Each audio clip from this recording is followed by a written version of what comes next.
Selamat pagi, siang, sore, dan malam Ibu. Perkenalkan, nama saya Fortunata Odilia Manurung, biasa dipanggil Fortun, dengan NIM 2510211015, Prodi Bisnis Digital Universitas Citra Bangsa. Sekarang saya akan menjelaskan mengenai penelitian saya yang berjudul Pengaruh Manajemen Waktu dan Kedisiplinan Belajar terhadap Prestasi Akademik Mahasiswa, mulai dari proses awal hingga pada hasilnya. Sebelum memulai penelitian, saya mengumpulkan responden terlebih dahulu sebagai bahan penelitian saya dengan membagikan kuesioner yang telah saya buat melalui Google Form. Setelah responden saya mencapai target yang telah saya tentukan, kemudian data-data tersebut saya input ke dalam Excel. Untuk menginput data tersebut, langkah pertama yang saya lakukan adalah masuk ke dalam Google Form.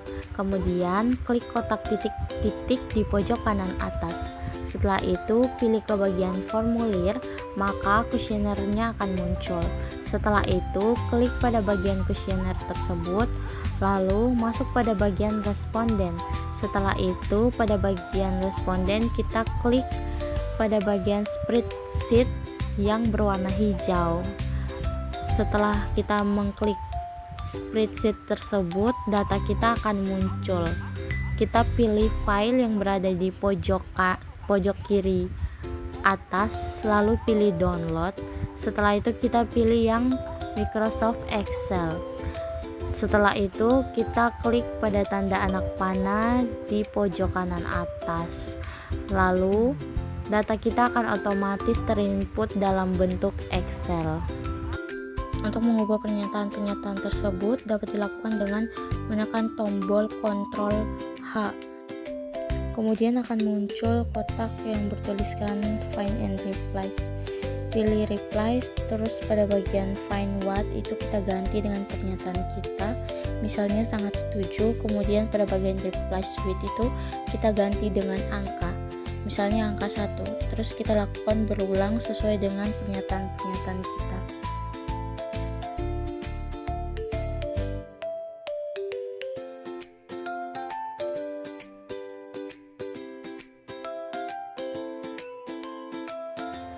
Kemudian klik tanda X dan blok semua pernyataan yang telah diubah menjadi angka tersebut. Setelah itu beri pernyataan berupa responden dan P1 sampai P12 sesuai dengan jumlah soal kita, dan jangan lupa untuk tambahkan total. Setelah itu berikan penomoran pada bagian responden. Untuk mempercepatnya dapat dilakukan dengan cara menarik. Kemudian akan muncul angka 1 pada bagian responden tersebut.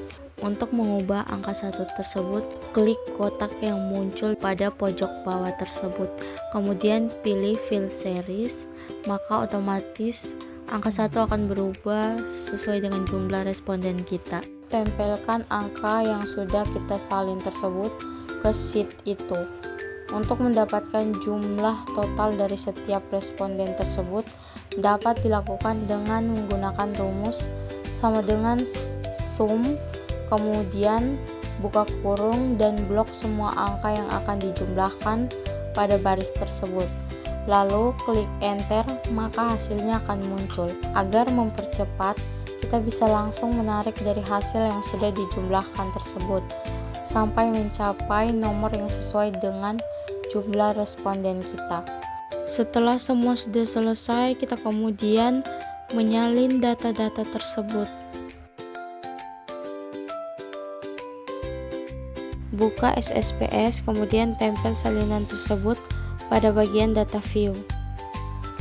Data yang telah diinput ke dalam data view akan otomatis masuk juga ke dalam variabel view. Variabel view berfungsi sebagai tempat untuk mengatur karakteristik atau properti dari variabel tersebut.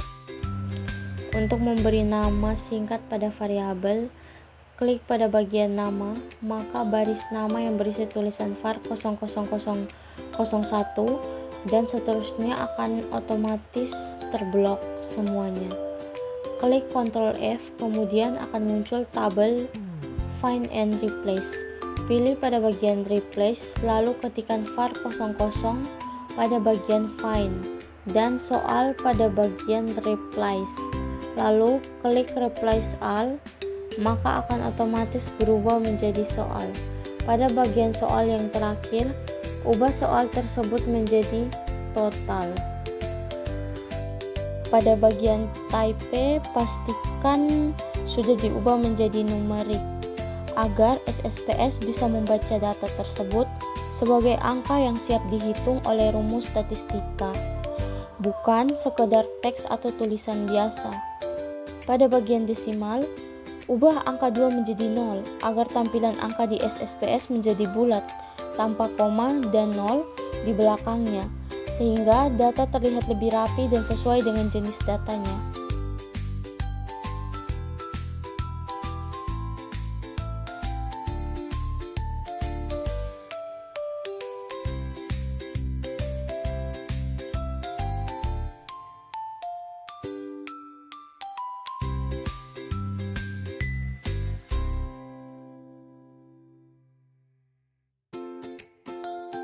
Selanjutnya, pada bagian label. Label berfungsi sebagai keterangan atau penjelasan lengkap dari nama variabel. Pada bagian label itu, kita beri pernyataan berupa butir 1 sampai seterusnya, agar kita tidak bingung harus membaca pertanyaan mana yang sedang dianalisis saat hasil tabel SPSS keluar.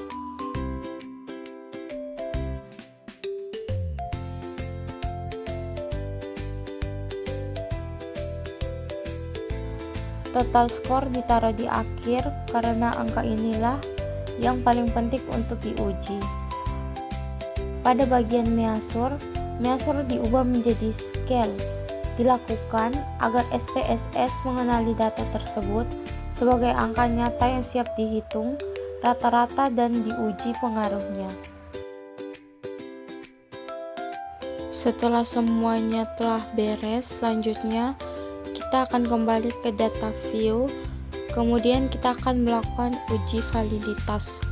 Yang pertama adalah klik pada bagian analyze, kemudian pilih correlation, lalu pilih bivariate.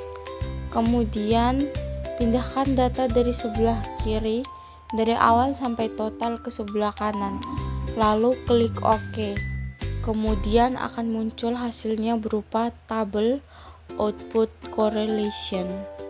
Pada tabel output correlation ini, pada bagian total lah yang digunakan sebagai R total yang akan dibandingkan dengan R tabel. Berikut adalah tabel dari uji validitas yang telah saya buat di Excel. Tabel ini akan dipakai untuk melihat apakah item soal atau pertanyaan ini valid atau tidak. Pada bagian tersebut terdapat nomor butir, R hitung, keterangan, dan interpretasi. Setelah itu kita bandingkan antara R hitung dan R tabel. Dan dari gambar tabel tersebut dapat kita lihat hasil perbandingan dari R hitung dan R tabel. Didapat bahwa nilai R hitung lebih besar dari R tabel, sehingga dapat dinyatakan butiran soal atau pernyataan dari nomor 1 sampai 12 dapat dinyatakan valid. Selanjutnya kita akan melakukan uji reliabilitas. Klik analyze, pilih scale, kemudian pilih reliabilitas analysis. Kita pindahkan semua butir pertanyaan dari 1 sampai total ke items. Kemudian kita klik statistik, centang scale if item delete. Setelah selesai dicentang, klik continue, kemudian klik OK. Setelah itu hasil output dari reliabilitas akan muncul. Di sini saya akan memberikan penjelasan dalam bentuk teks.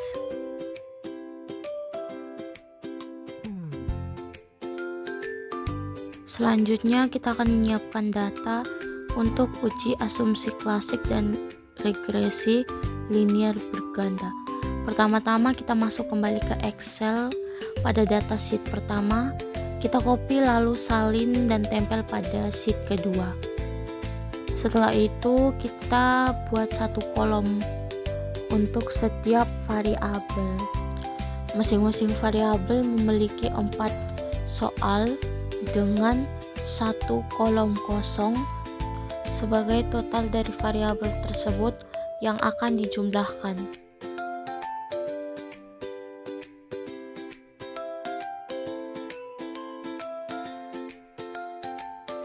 Untuk menjumlahkan total soal pada tiap bagian-bagian tersebut dapat dilakukan dengan menggunakan rumus sama dengan sum buka kurung blok semua bagian baris yang akan dijumlahkan, maka total penjumlahannya akan muncul. Untuk mempercepatnya kita tinggal menarik dari total angka yang sudah kita jumlahkan sampai ke bawah sesuai dengan responden kita. Lalu lakukan berulang pada dua bagian lain.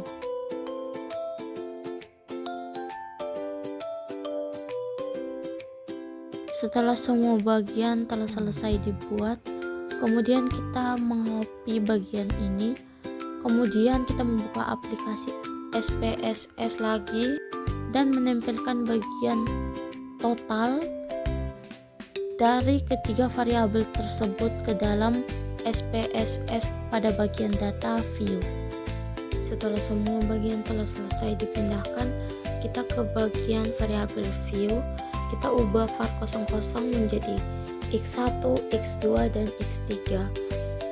Kemudian kita melihat bagian type-nya agar sesuai, yaitu numerik. Kemudian pada bagian label kita isi sesuai dengan judul penelitian kita yang memuat variabel x1, x2, dan juga y. Kemudian pada bagian measure kita ubah menjadi scale. Untuk melakukan uji asumsi klasik dan regresi linear berganda dapat dilakukan dengan mengklik analyze, kemudian kita pilih regression, lalu klik linear, masukkan variabel bebas ke independen dan variabel terikat ke dependen. Terus klik tombol statistik, centang Durbin Waston, collinearity diagnostic, dan description, lalu pilih continue. Kemudian ke tombol plots, masukkan spread ke X dan spreadsheet ke Y.